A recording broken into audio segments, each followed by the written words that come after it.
Testing, testing, testing, testing, testing. Hello and welcome to the online community for reading Isaiah, continuation of the reading of Isaiah. And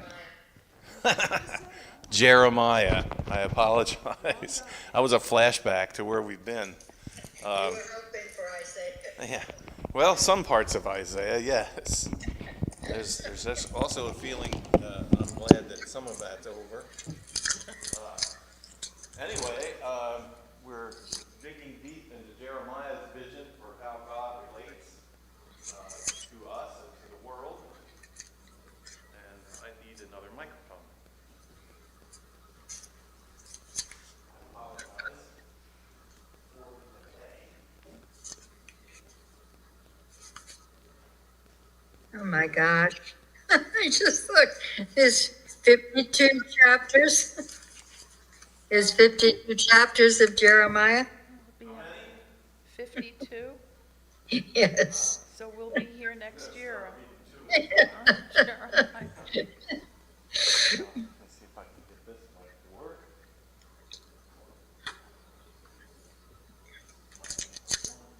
Test, test, test. All right, perfect.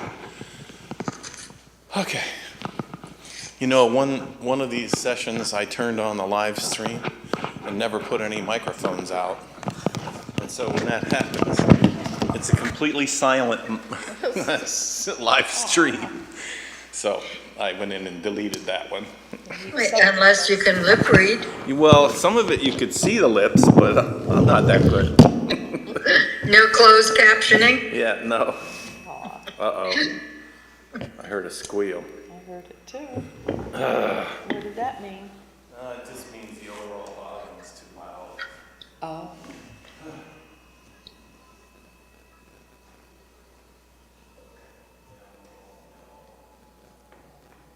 Okay, that way we won't have a scream in our ears.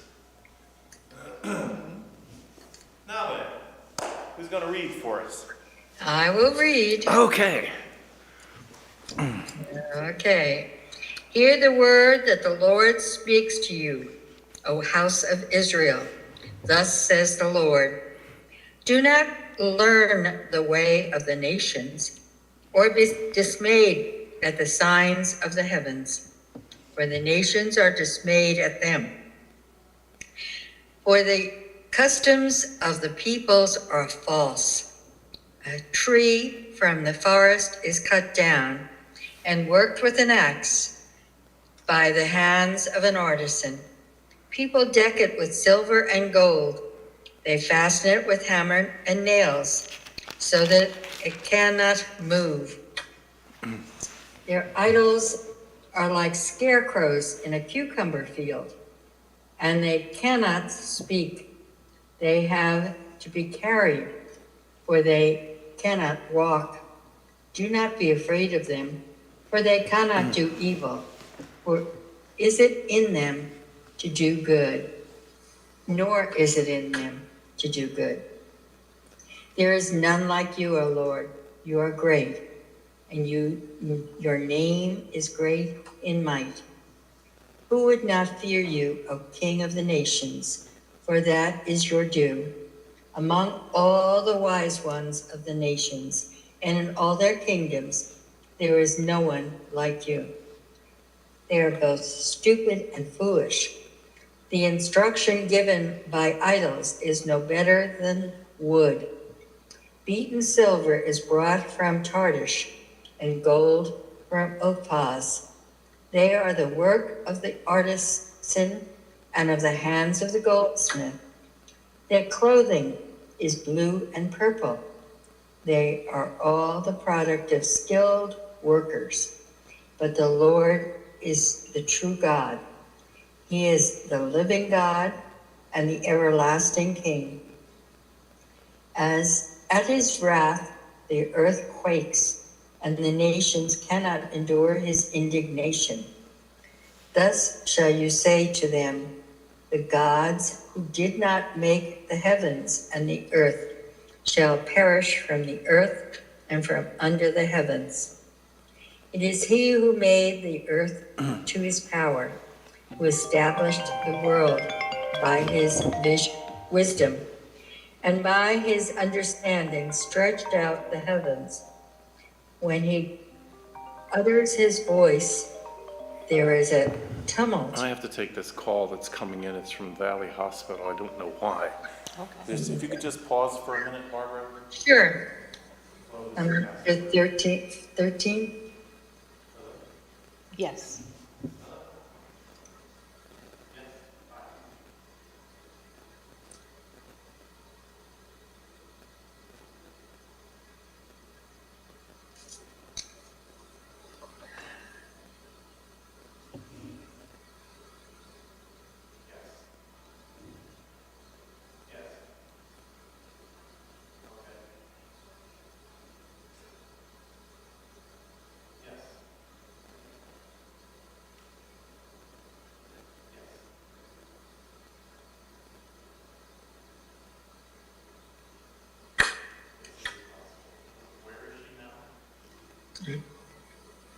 That's what I was afraid of.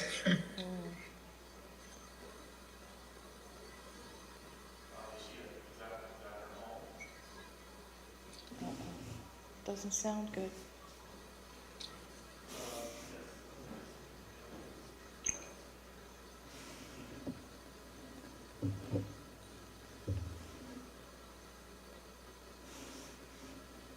It's a good thing you didn't come out today. No, it didn't look too good. I'm glad you suggest. It doesn't look windy yet, but it's very foggy here. Is it foggy there? Absolutely, you can barely see. Yeah. Yeah, Chris said she saw a big accident this morning, so. Oh, jeez. Yeah. No, I figured it wasn't. And Wednesday's my crazy day anyway, so Yeah. I figured I don't want to be worried about trying to get here, there, and everywhere.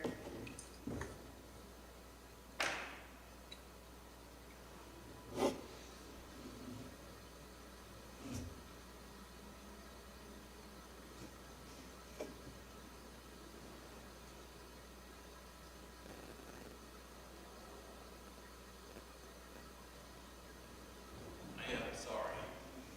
That's okay. It wasn't Valley Hospital, it was Valley Hospice. Oh, So, someone who is entering hospice care who would like me to come visit, which I will do, now that I know. yeah.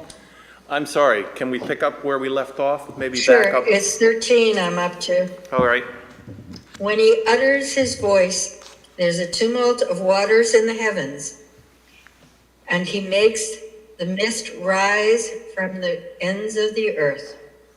He makes lightnings for the rain, and he brings out the wind from his storehouses. Everyone is stupid and without knowledge.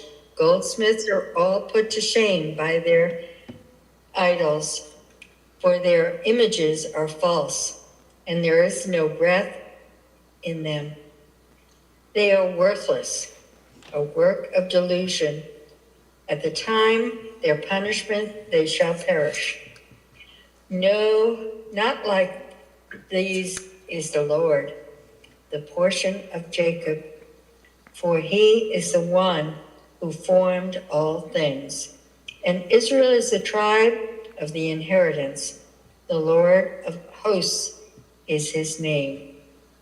Gather up your bundle from the ground, O you who live under siege. For thus says the Lord, I am going to sling out the inhabitants of the land at this time, and I will bring distress on them so that they shall feel it. Woe is me because of my hurt. My wound is severe, but I said, truly this is my punishment, and I must bear it. My tent is destroyed, and all my cords are broken. My children have gone from me, and they are no more. There is no one to spread my tent again, and to set up my curtains. For the shepherds are stupid, and do not inquire of the Lord. Therefore they have not prospered, and all their flock is scattered. Hear a noise. Listen, it is coming. A great communion from the land of the north to make the cities of Judah a desolation, a lair of jackals. I know, O Lord, that the way of human beings is not in their control, that mortals as they walk cannot direct their steps. Correct me, O Lord, but in just measure, not in your anger, or you will bring me to nothing. Pour out your wrath on the nations that do not know you, and on the peoples that do not call on your name, for they have devoured Jacob. They have devoured him and consumed him, and have laid waste his habitation.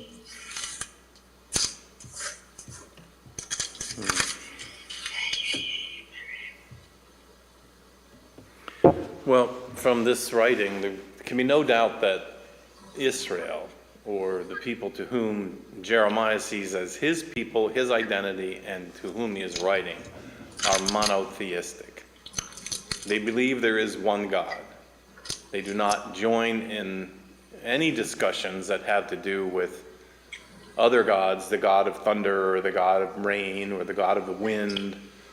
There is one God, and that monotheism invites specific living relationship with humans. Every other attempt to fashion God out of human images generates a dead object. A statue that cannot talk, I don't know, golden calf, whatever you want. There is no other God. There is none. It just seems to me that's what's being rehearsed in the whole front end of it, that God controls everything. I was going to say it reads like a weather report for today. This is the God who brings the mists and the wind, and these other gods cannot control the things that are the systems of life. This is God. And this world belongs to God. It was created by God. And so I think all of that litany is a preparation to kind of proclaim the faith of Israel, and at least of Jeremiah. And then he sees, again, still, the theme is returning, that he sees this nation from the north, which is coming down on them, and there's going to be destruction. He's light on it, but he cannot seem to resist the idea that this is happening as a punishment. The people are being punished again, or it's one in punishment, but again, the idea is that the suffering that's coming is coming because they have been unfaithful. And they're trying to manipulate God. I don't know what verse 23 means. If I had had the time before, I would have looked it up. When he says, I know, O Lord, that the way of human beings is not in their control. That mortals, as they walk, cannot direct their steps. What? Now all of a sudden he's saying they're not really guilty of something? This is inevitable? I don't know. Is that what he's saying? Let me see if there's any comments here.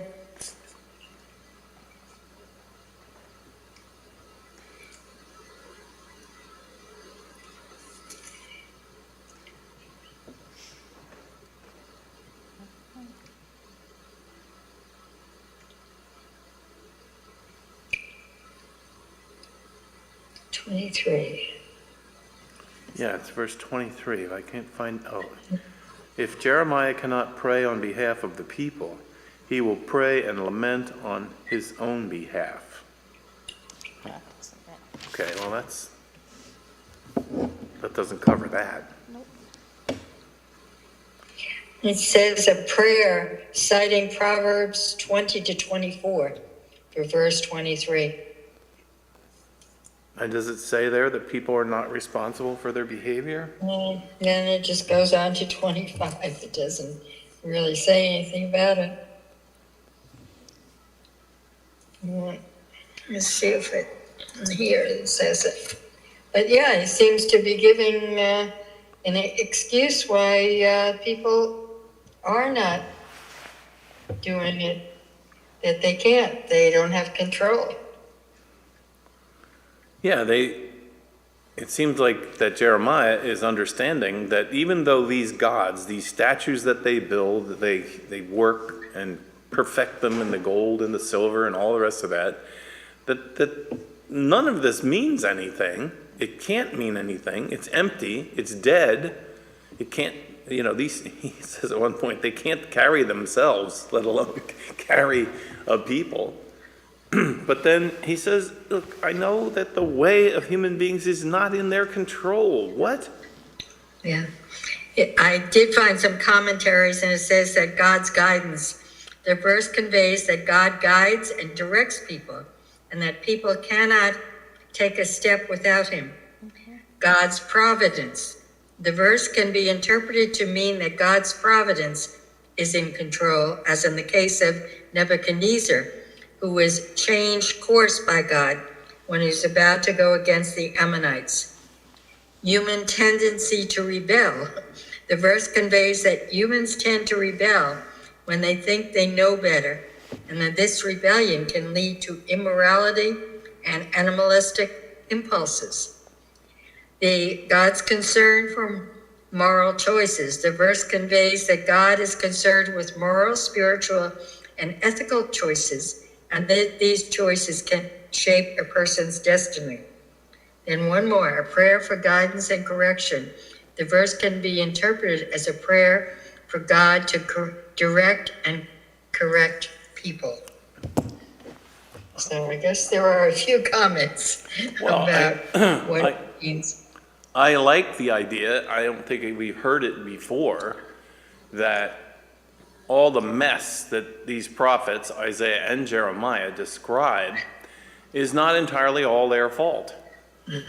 I keep going back all week long. Last week, Debbie, I was remembering your comments about the angels saying to God, are you sure you know what you're doing? There's going to be trouble. But verse 21 kind of hints at who's responsible or who isn't. And it's blaming the shepherds, for the shepherds are stupid and do not inquire of the Lord. Therefore they have not prospered, and all their flock is scattered. Right. So the shepherds, I guess, are the prophets. I'm assuming that Right. Jeremiah is excluding himself from Yeah, I that think he group. is, right? So the leaders of the people Are not are, doing their job. they're sitting around playing cards. They're not interested in in leading a people. And as a result, everyone's going their own way. Everyone's just wandering off their own in a path. So again, here, I mean, they're making a lot of excuse for the people in general. Yeah, but I think it's a valid excuse because you see it even now. It's maybe by shepherds, it's not only prophets they're talking about, false prophets. They could be talking about just the leadership of the people. And when the leadership is corrupt, as Jeremiah has been complaining about, Yep. then the people are leaderless, and who's to blame for that? Are they, personally, I think ultimately you're responsible if you don't understand or you misunderstand. It's up to you to try and not follow a corrupt leader. Right. But people do that. People do. Because what's the result if you don't follow the leadership? You get killed most of the time. Yeah. And even the idea of an individual's responsibility is very much a product of the 19th and 20th century. Right.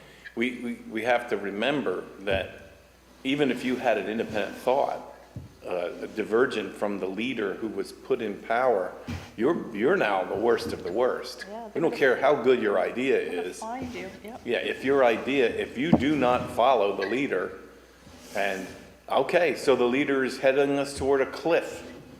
if you as an individual, it's not your job as an individual to stand up and say, excuse me, we need to go another direction, except unless Jeremiah, who claims that he is an authentic leader himself. Exactly. And so, No one expects the Spanish Inquisition. no, that's right. To quote Monty Python. And we often feel, I think, again, we project our cultural ideas onto these texts, and we hear God is going to rage and kill everybody and all the rest of it, and we think of individuals and we say, well, wait a minute.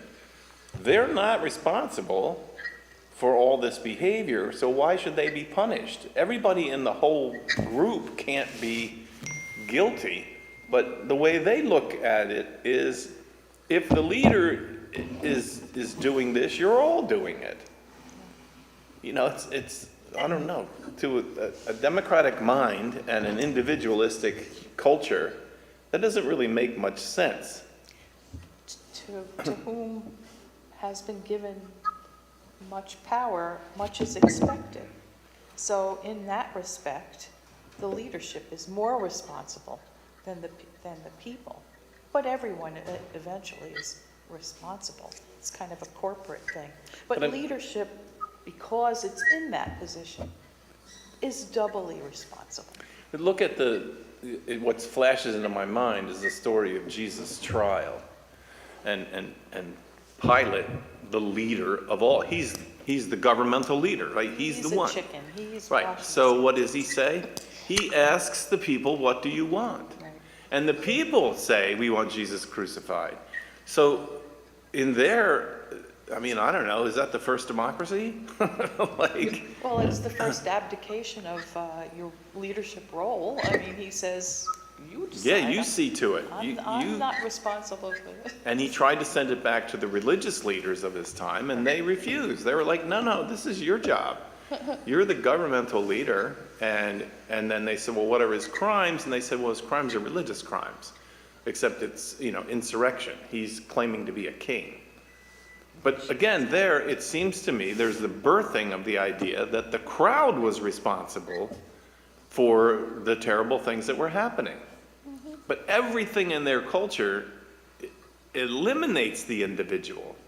It eliminates that individual choice. And it says, God appoints the leader, and the leader is responsible for what happens to the people.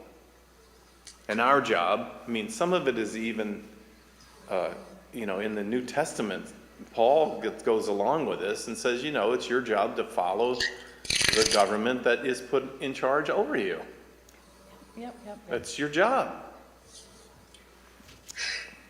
Yeah, well, in Islam, you're supposed to do that. You're supposed to follow those in authority, unless they give you something really, a command that you just cannot follow, that it's so corrupt. Otherwise, you do the best you can under the circumstances. If you can resist with your, I'm trying to remember how it goes. Resistance goes, if you can resist with your words, use them.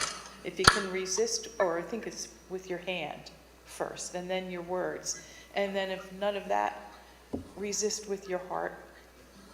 And, and God knows what's in your heart.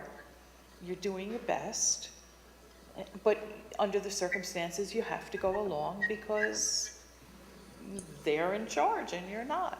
So they are more responsible. The leadership is more responsible. What do we have now? We have the same thing. People are going along with corrupt leaders. And they see that as their primary job. They're not so worried about whether the leader's corrupt or not. It's that their role is to be obedient, to be loyal. How that word really gets kicked around today. Yeah. Right? Loyalty is the thing. If you're loyal, you're good. Even if you're being loyal to a situation that causes havoc and destruction like we have not seen. And again, I'm reading. Then resist. Yeah. Resist with your words. Resist however you can. Try your best to resist, and then God won't hold you responsible beyond what you're capable of. It's up to somebody else. I mean, I think there's a whole return to a function and an existence of churches and the word sanctuary. You know, we're not located in an area where some of this anti-immigrant stuff is going to be carried out, but maybe it's close enough that the call may yet come to Christian sanctuaries, to churches, to say, you know, are you willing to shelter these people? And are you, as church members, willing to stand at the door and refuse to move sideways to let the deportation squads come in and take these people away? It may come to that. I mean, is that just, you know, is that just a bad nightmare I'm having, or is this No. actually happening? I just... Well, if you're going to believe the leadership, they tell us that's what their intentions are. So we have time to figure out what we're going to do in response. How far are we going to go? What is our responsibility? Yeah. If we want to remain comfortable, Well, just let them do what they didn't want. follow the leadership, either the religious leadership or the government leadership. What was the first part of what you said? I said Jesus didn't follow the leadership, Yeah. either the government or the religious leadership. He protested against both of them. Yeah, he had an interesting approach to that action because he held them accountable to their own standards. You know, he said of the leaders of the synagogue, isn't this your job? Aren't you supposed to be doing this? So he didn't present an alternative. He was trying to true them up and come back and say, look, I don't know, but it seems to me that what you've pledged to, you're not doing. Exactly. And that was the part where he was unwilling to go along. Yeah. He shouldn't have said that, I guess, right? He shouldn't have pointed out that they were not following their own rules of engagement. That's a no-no. You're already putting yourself outside the pale. He's not fomenting a rebellion, an armed rebellion. He's just saying things that get under the skin of those in charge because they know it's true. That's like the best resistance. Yeah, that is the best resistance. That's the... Yeah. Here we can keep reminding leadership that there is a constitution that exists. Are we not following it? Let's see what happens. And a lot of people in preparation for what they imagine may be coming are saying, we're going to uphold the Constitution. Let's see how it works out. I don't know. What is my responsibility as a citizen? Try to do my best to speak out, act out when I can, and then pray. What else can we do? Well, we could take the direction of the guy that shot the CEO of the medical institution. No. Because you listen to him, his words are being allowed to filter out into the culture now. And his words are, look, I've tried other ways to ring the bell for what's going on here and the abuses that are taking place and how the rich are exploiting the sick. You know, this isn't the rich just exploiting the poor. His thing is, now you've got these corporate companies that are exploiting illness. And they're actually causing the death of people. Yeah, they're causing the death. So he's like, you know what? I did this and that didn't work, and I did this and that didn't work, and I wrote my words down, it didn't work. Yeah. I finally made myself a gun and shot somebody. That makes no Like, sense, though, to me. No, I think he's insane. Yeah, exactly. I can understand the emotions. I can understand the anger, but acting out, what good does murder do? You've murdered one man. That's not going to help. Although it did get him a following online. Everybody's... Ooh, my. Yeah, I mean, murder, you can't go that far. I didn't really place to understand, go. honestly. I was trying to say to Laura, my wife, that, wow, this uncovered a resentment that I am not aware of and was not aware of, because when the man did his deed, he was protected and sheltered, and, you know, there were people who were saying, "You're a hero."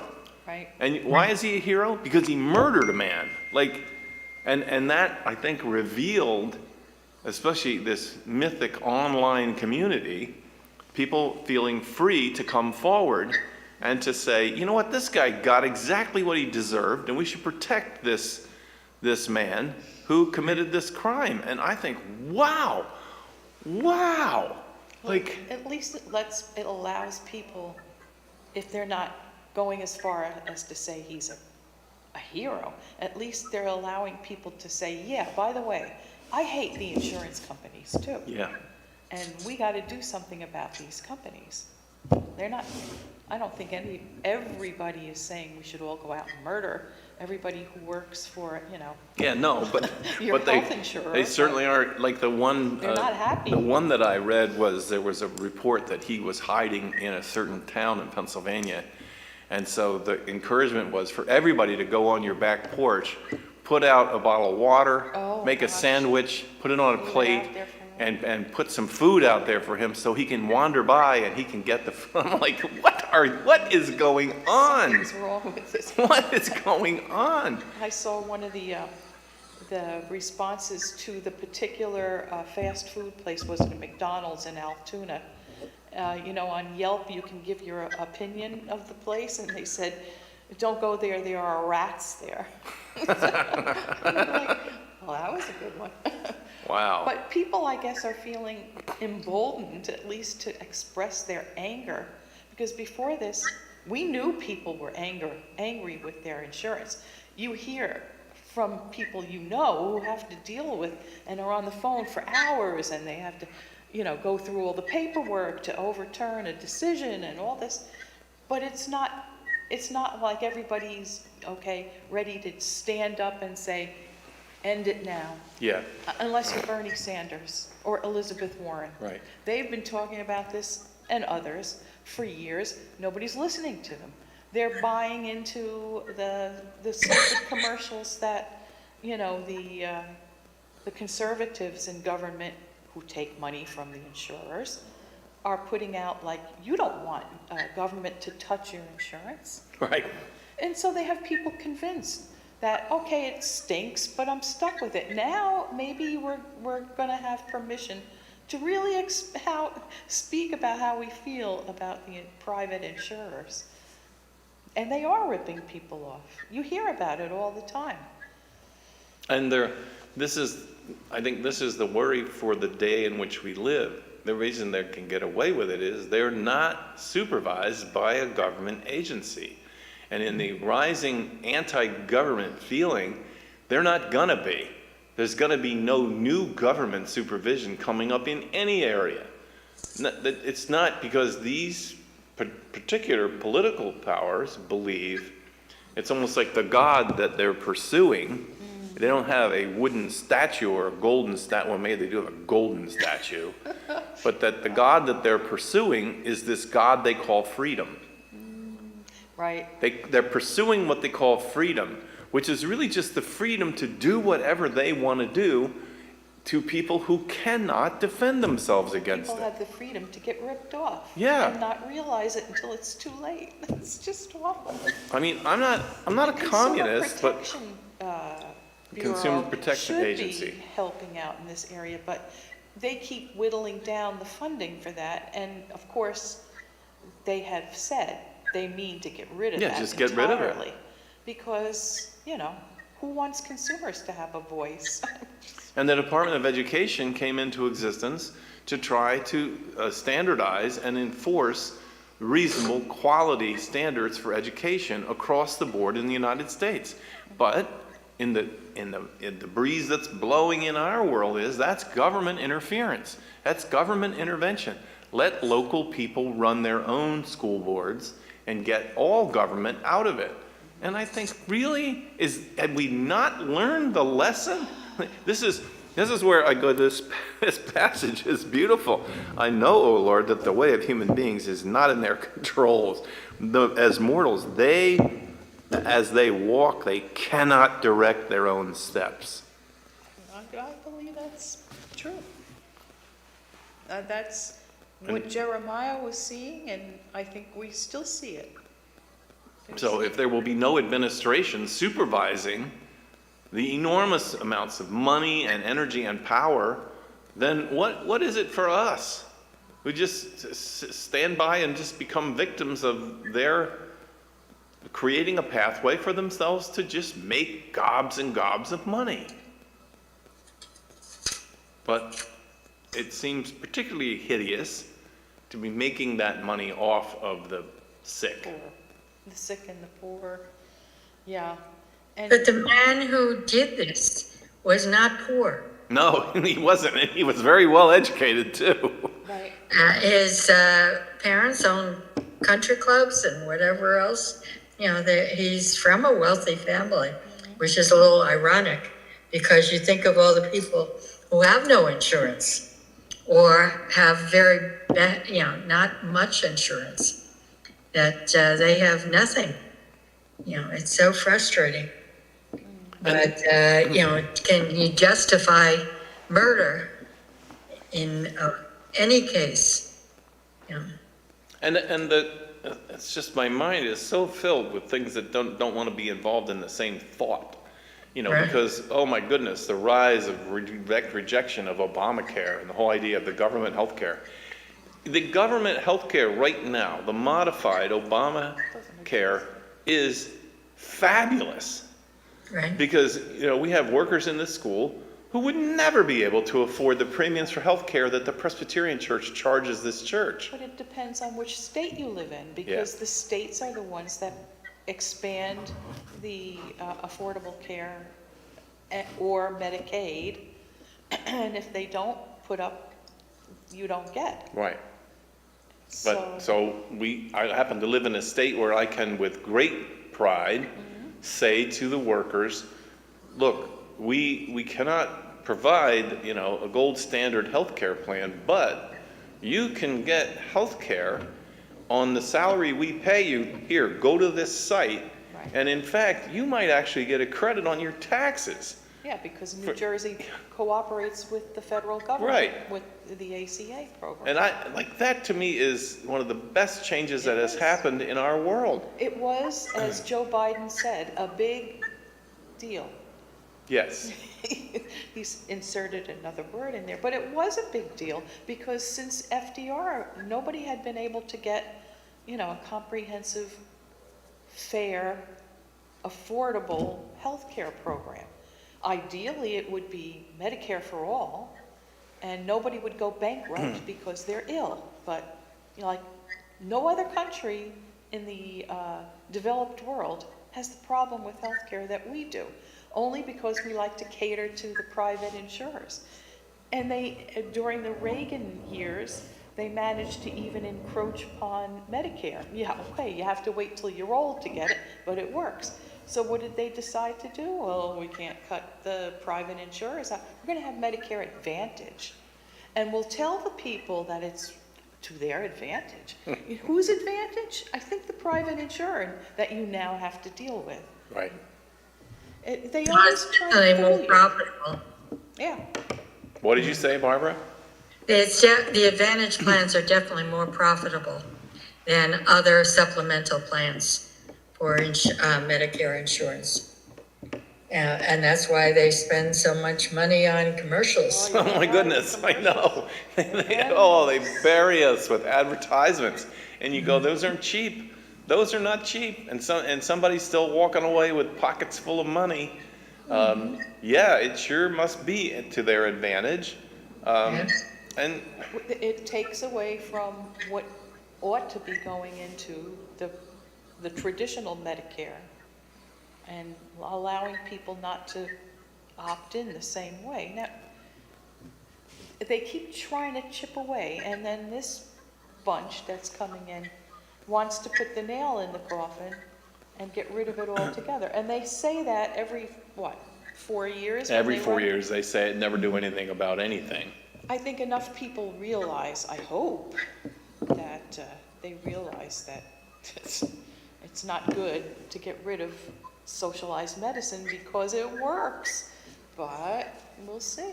I mean, if I think there's, too, with an aging population, people realize, especially with pre-existing conditions, the way insurance used to be, where you couldn't get it if you had a pre-existing condition. And now I'm sure the majority of the country has a pre-existing condition.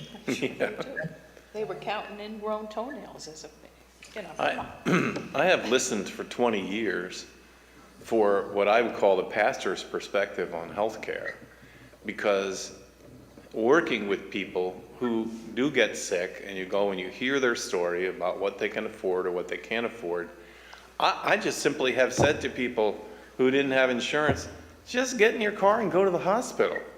They have And to you take know, care of part it. of the reason that Obamacare and the affordable health care went through was because people who really took a look at it were aware that the government was already paying enormous amounts of money for health care.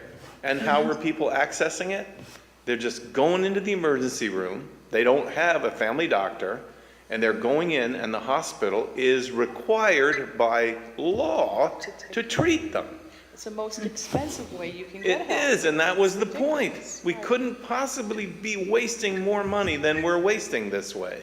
So that's why I think, you know, the Affordable Care Act didn't go far enough, but it went so far as to accomplish some savings for the government on the bill that hospitals delivered to them, month after month after month, to say, well, you know, we treated this person who didn't have insurance, and you promised to pay us. And I've not heard anybody, even at the time of the discussion back, you know, when Hillary Clinton was working on health care, and she was trying to explain why does this need to be fixed immediately? And again, I believe that the CEOs of hospitals and the health hospital networks didn't really want to change it because they were cashing in. The government was paying them without any real supervision for every person who walked in the door and went, nope, I don't have insurance. Now it's not as easy. You can go in and say, I don't have insurance, but now the hospitals don't get paid the same amount they used to, so they're more hesitant to actually treat you for some things.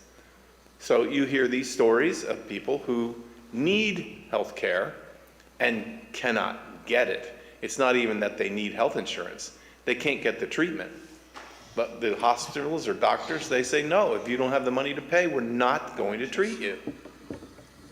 And even if you have insurance, which you think might be pretty good, pretty comprehensive. My sister had, through her job, pretty comprehensive insurance. She suffered a subdural hematoma.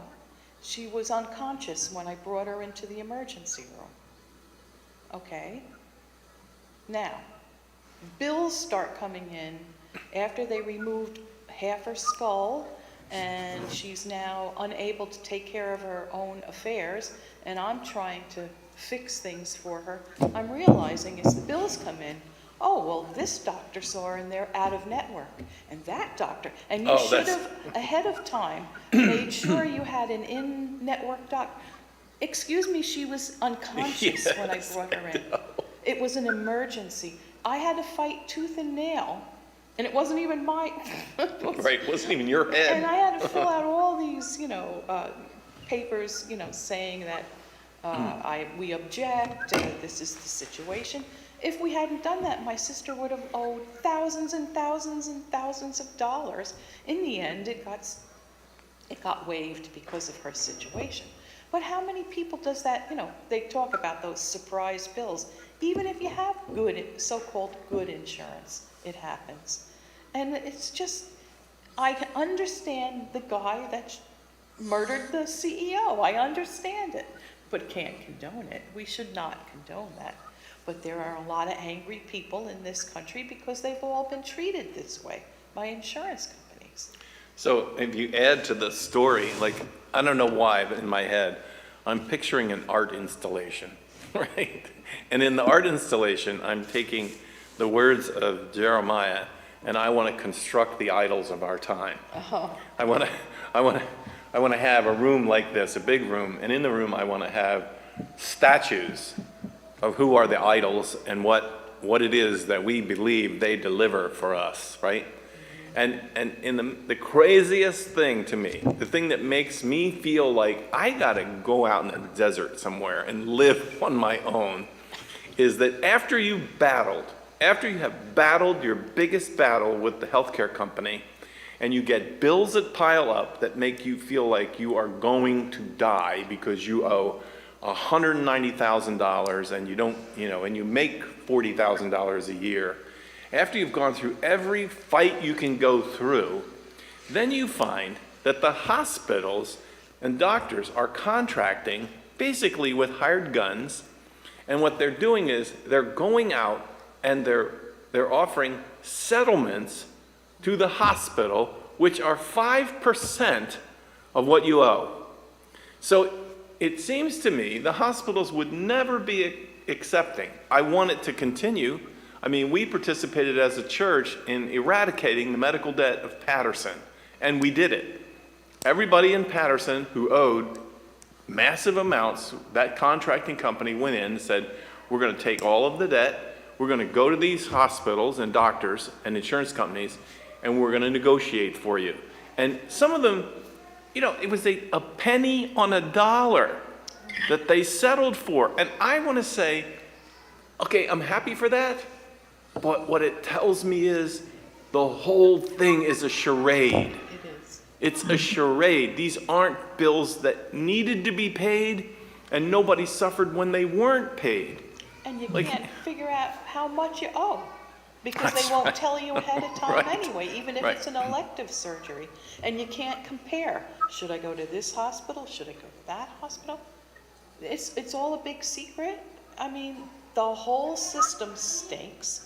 This guy was right, but he should have stopped at his manifesto and, maybe chain himself outside, the United... Yeah, others have done other ways. Exactly. They've had other ways. Pull yourself up a flagpole, do something. That gets people asking, what in the world is wrong with you? What are you complaining about? Right. But we all know this is happening. Yep. And we thank God it's not happening to me, not today. Right. Let the other guy figure it out.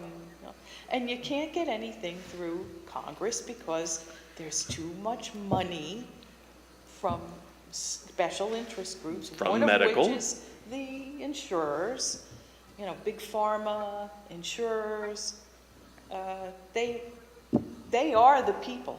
We're not the people anymore that are the government. It's money. Yeah. So in our art installation, we Have gotta have a big statue for money.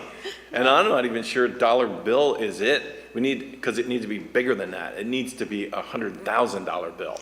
Or an Elon Musk with $1 million. Yeah. There you go. I'll pay you because I know I'm going to get millions of dollars of tax cuts. It's all a big racket, and we have no agency anymore. I think maybe that's why Americans are feeling so frustrated. No matter what you do, it seems that we're, beaten down at every turn.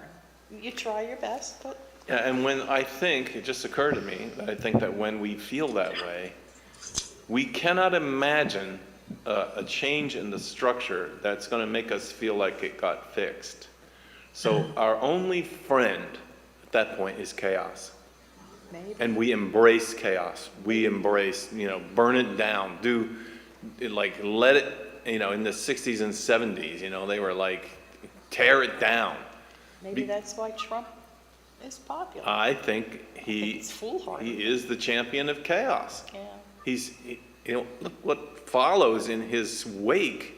And then I keep thinking, okay, Jeremiah and Jeremiah's time with his people and the whole issue of where is God in the middle of all this is relevant. It's relevant. I feel it. I mean, it's not just in the idea that God brings the fog and the rain, but that This is the same world. Jeremiah operates in the same world that we do. Exactly. And the problems are described in a little bit different words, but the same problems are there. And this idea of the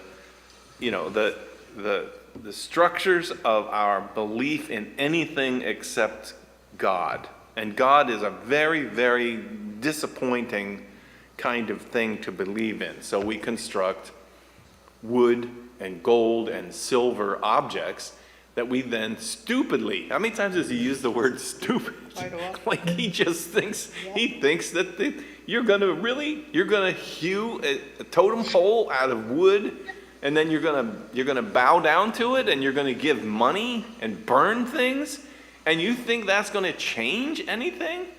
You think that gives you power?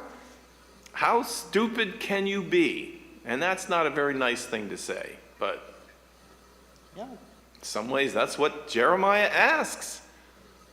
And I'm going to say this, see what you think. There's very little in this chapter of what I would call the retributive actions of God. In other words, you've done wrong, God's going to punish you. It's here. It seems like it's here in their flocks are scattered, but it doesn't say God scattered their flocks. But he does say, listen, a great commotion from the land of the north is coming to make the cities of Judah a desolation, a lair of jackals. Now, as far as I'm concerned, that's Assyria. He feels the rumblings of the rise of Assyria to their north, and he believes that the terrible chaos of injustice that's happening among the people is opening the door for the jackals from the north to come and there's nobody to structure the defense. Right. And then he seems to plead the case. I know they're not responsible for what they're doing. And he says, correct me, O Lord. I think he's talking for the people. But in just measure. That's an interesting phrase. Yeah. In just measure, not in your anger, or you will bring us to nothing. But pour out your wrath on the nations. Now he's praying for like the destructive wrath to be, carried out on people who don't know God. What? How are they responsible for this? They've devoured Jacob. Okay, they devoured the people, and they've consumed him, and they've laid waste to his habitation. But earlier it seemed to me like that Jeremiah was saying, you're not paying attention. You're not doing what you need to be doing. You would be strong. I do believe that Jeremiah and Isaiah believe that if the people had followed the way of God, and they were people of justice, and they were people of mercy, and that they had given over to hospitality and generosity, and they had shunned all these other, I don't even want to call them idols. They shunned all these other things to pursue as unworthy to pursue, that they as a nation would be very strong. And influence neighbors. And they would influence neighbors. And they would have neighbors who would say, we're not going to invade them. They're nice. I mean, those people helped us when there was a drought. They shared their food, and they've lived as great neighbors to us. But Is that expecting too much of human beings? I think probably it is. And I think that probably that's why throughout history, nations have rejected the idea that the best defense is an offense of grace and mercy. They've rejected it. They have said, nope, that will not defend us from anything. And what we need, Is a strong man. we need a strong man. We need a mesmerizing military. We need a military that is, even Kamala Harris, when I was listening to her speak, I was like, easy girl. Like, don't be talking too much about having an army and a military that dwarfs all the world's nations, as our defense. Because if you don't know it anywhere else, the movies, the stories in the movies are telling you the great big army just becomes a great big target Right. for little tiny people who own rocket launchers and who can destroy the peace and security of your nation. And it can also bankrupt you. You have no money to do justice to, Yeah. you know, to healthcare and all, and feeding the people. When you're buying, you know, and selling, you're selling these things all around the world. You're not sending blessings to the world, you're sending armaments. You're sending It's curses awful. to the world that we Exactly. benefit from. I mean, all this talk with these advisors, right? What's it, FONG, or whatever that acronym is, for Ramaswamy and the other guy, that, Doge. yeah, Is Doge, it Doge? that they're going to advise. I want to know if they're independent and they really want to, okay, you want to be an advisor to the U.S. government for trimming its budget? We have that. What are you gonna say? There is an office that does that already. And what are you going to say about the military budget? Yeah. Because the military budget is not just about defense against the attacks of others. The military budget is an economic issue because those weapons are made in the United States and they are, I don't know, 35% of our economy is generating weapons. We make so many weapons, we don't know what to do with them, so we sell them to our future enemies. Exactly. It's like, We sell them to people we think will be on our side, and then 5 years later, those are coming back to Yeah. haunt us. I mean, And how are people who have a giant stake in government contracts going to be fair when they look at where you want to cut your costs? They're telling us already, sorry folks, you're going to have to tighten your belts, there's going to be some pain, because we have to do all these changes to social programs. In other words, the stuff that affects you, hoi polloi, but the government contracts, we're not saying anything about them. We still have our SpaceX and our Blue Sky or whatever the heck they, you know, it's so obvious and people are going, yeah, what is wrong with America? well, here it is. So, Okay, they're stupid. I know. They're so stupid. the way of human beings is not in their control. Oh, it's true. We can't control ourselves. We will wish on ourselves our own destruction, is basically what Jeremiah says. So, Yeah, come on, that's- God. It's upsetting. Do something. Fix us. There's screws that are loose in us. And Yeah. where I thought you were going to go, and I think you kind of did, is to say, no one's going to critique this whole great big expense of the government because it generates jobs and blah, blah, blah. You know what doesn't generate jobs really for the government is taking care of the poor. It doesn't. It could, and it does in a way. Right. But, job training and computer teaching to the uneducated, helping them to embrace and get engaged positively in the economy, that's really way too expensive. And we don't want to help their kids go to school because we want a permanent underclass that can do slave labor. And we're not going to call it slave labor, but it's almost slave labor if we're making sure that they are barely making the minimum wage. It's like, don't you want, I thought you want all people to prosper. That's what they always tell you when that's the idea. run for office. Right. No, they don't. Oh. They want you to keep having kids, but they don't want them fed or educated or anything. They want to keep them in a permanent, subservient position. When I was in college at the Grove City College, they talk a lot about economics and theories and everything. We had a special speaker weekend, and this guy, I don't know as was, renowned economist in the free market system, came in and he said, look, the vision of America is that everybody we're not in a caste system.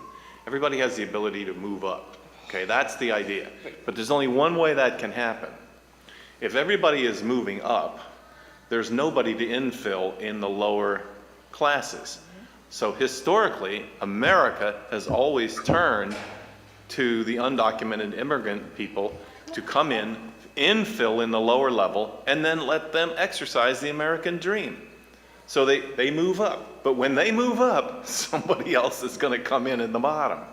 And now you have this idea that, these people, unnamed, unknown, that they're somehow the problem. Yeah. I'm telling you, whoever that economist is, if he's still alive, is screaming and saying, you don't even know how your engine works. That's right.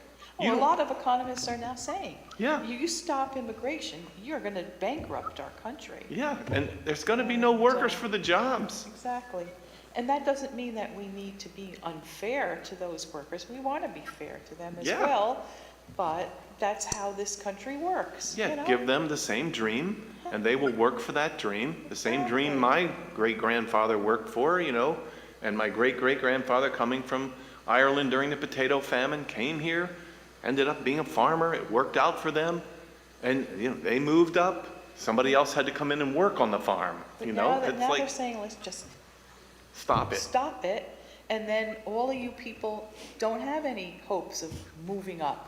There is no flow upward. Yeah, wait till that happens. And it's going to It happen, is I happening. think, within the next few years. Yeah.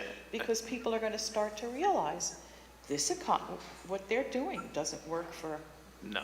the average worker in the United States. It's going to stagnate, and we're going to pay more for everything because Donald Trump has some stupid idea about tariffs.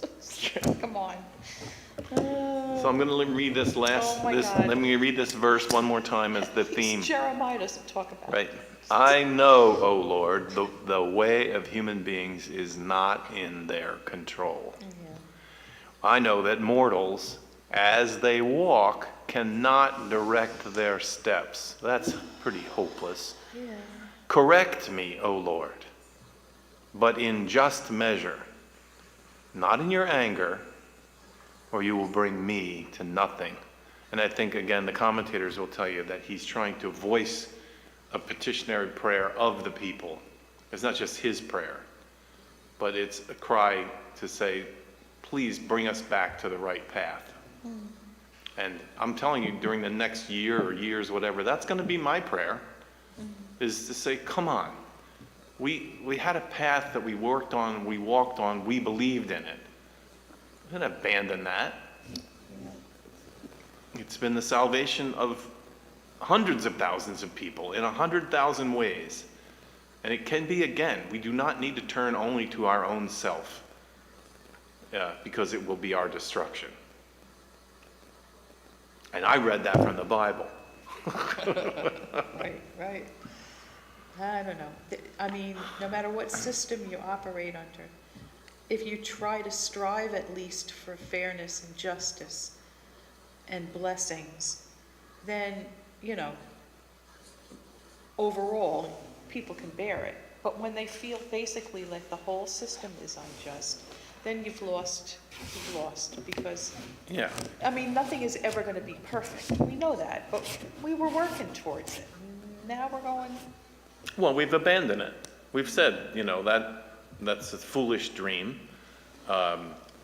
it's for suckers. That's for, what the heck did he, when somebody said about paying taxes and Trump should pay his Yeah. taxes, he says, That's for stupid people. yeah. You don't have to know how to get around it. I'm smart, he said. I'm smart. Thank you. You're corrupt. You're a That- criminal and you're going into the White House. That book, Atlas Shrugged. Sorry. The book, Atlas Shrugged.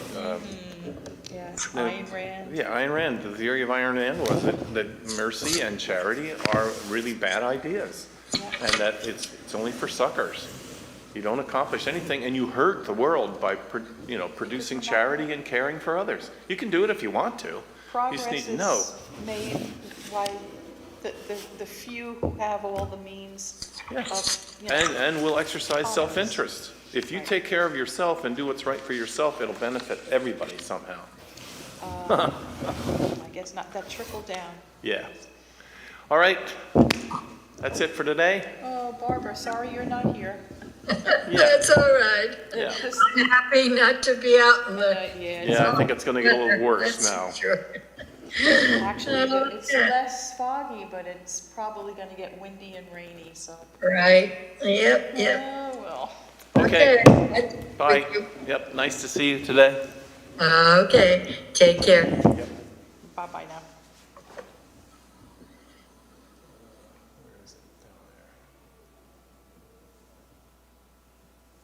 We're off, right? Yeah, I don't know about that guy.